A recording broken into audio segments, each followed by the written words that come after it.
എല്ലാവർക്കും സുഖമാണെന്ന് വിശ്വസിക്കുന്നു. പ്രധാനമന്ത്രി കിസാൻ സമ്മാൻ നിധി കാത്തിരിക്കുന്ന കർഷകർ പല ആളുകൾക്കും ഒരു കാരണവും ഇല്ലാതെ കഴിഞ്ഞ 2 ഗഡുക്കളൊക്കെ മുടങ്ങിയിട്ടുണ്ട്. അതുകൊണ്ട് തന്നെ സ്റ്റാറ്റസ് പരിശോധിക്കുകയും ഒരു കാരണവശാലും നമുക്കത് മുടങ്ങി പോവാതിരിക്കാൻ വേണ്ടിയിട്ട് ഒരു പ്രശ്നവും ഇല്ല എന്ന് ഉറപ്പിക്കുകയും ചെയ്യുക.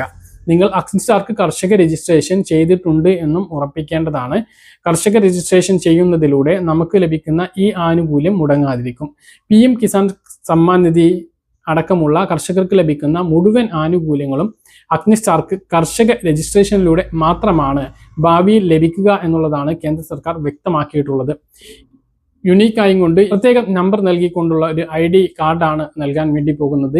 ഇതിലൂടെയായിരിക്കും കർഷകർക്ക് നൽകുന്ന വിള ഇൻഷുറൻസ്, മണ്ണ് പരിശോധന കാർഡുകൾ, വളം സബ്സിഡികൾ, PM കിസാൻ സമ്മാൻ നിധി ഉൾപ്പെടെയുള്ള വിവിധ ക്ഷേമ ആനുകൂല്യങ്ങളെല്ലാം ലഭിക്കുക.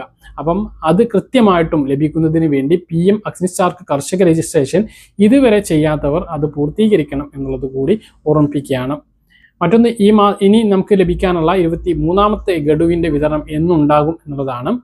ഏപ്രിൽ, മെയ്, ജൂൺ, ജൂലൈ മാസത്തെ തുകയാണ്. ഇതിൽ ഏപ്രിൽ മാസവും മെയ് മാസവും കഴിഞ്ഞിരിക്കുകയാണ്. ഇനി ജൂൺ, ജൂലൈ മാസത്തിലാണ്. ഈ മാസം അവസാനത്തിൽ ഇത് ഉണ്ടാവാനുള്ള സാധ്യതയുണ്ട്. സാധാരണഗതിയിൽ 3ാം മാസത്തിലോ 4ാം മാസത്തിലോ ആണ് PM കിസാൻ സമ്മാൻ നിധി വിതരണം ചെയ്യാറുള്ളത്. അപ്പോൾ ഈ ഒരു തുകയുടെ വിതരണം ഈ മാസം അവസാന ആഴ്ചയിലോ അടുത്ത മാസം 2ാമത്തെ ആഴ്ചയിലോ, അത് എപ്പോഴാണ് എന്ന് നമുക്ക് കാത്തിരുന്ന് കാണാം, അതിൻ്റെ ഒരു വിതരണം ഉണ്ടാകുന്നതാണ്. 2000 രൂപ എല്ലാവരുടെയും അക്കൗണ്ടുകളിലേക്ക് ക്രെഡിറ്റ് ആകും എന്നാണ് നമ്മൾ പ്രതീക്ഷിക്കുന്നത്.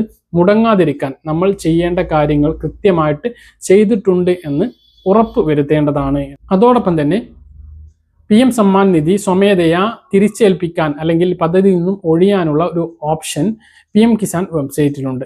മുമ്പ് ഈ പദ്ധതിയിലൂടെ നമുക്ക് ആനുകൂല്യത്തിന് അർഹത ഉണ്ടായിരുന്നു. പിന്നീട് നമ്മുടെ സാമ്പത്തിക സ്ഥിതി ഉയർന്ന് ആദായ നികുതി അടയ്ക്കുന്ന ആളുകളായിട്ടുണ്ട് എങ്കിൽ, അല്ലെങ്കിൽ നമ്മുടെ വീടുകളിൽ പ്രൊഫഷണൽ ജോലിക്കാർ ആരെങ്കിലും ഉണ്ട് എങ്കിൽ, ഡോക്ടർമാരോ എഞ്ചിനീയർമാരോ വക്കീലന്മാരോ മറ്റ് സർക്കാർ ഉദ്യോഗസ്ഥരോ പിന്നീട് ഉണ്ടായിട്ടുണ്ട് എങ്കിലും ഈ പദ്ധതിയിൽ നിന്നും സ്വമേധയാ ഒഴിവാകണം.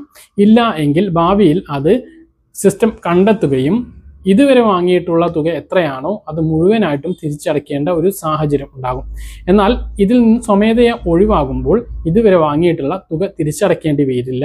പിന്നീട് അങ്ങോട്ട് പദ്ധതിയിൽ ചേരാൻ കഴിയില്ല എന്നുള്ളത് മാത്രമാണുള്ളത്. സറണ്ടർ ചെയ്യുക എന്നാണ് പറയുക. അപ്പോൾ ആ കാര്യം കൂടി എല്ലാവരും ശ്രദ്ധിക്കുക. പറഞ്ഞ കാര്യങ്ങൾ കൃത്യമായിട്ട് മനസ്സിലാണെന്ന് കരുതുന്നു. ഇതുപോലെ ഇൻഫർമേഷൻ ലഭിക്കാൻ ചാനൽ സബ്സ്ക്രൈബ് ചെയ്യുക, ബെൽ ഐക്കൺ എനേബിൾ ചെയ്തു വെക്കുക. മറ്റൊരു വീഡിയോ നമുക്ക് കാണാം. ദൂരേക്കും ബൈ.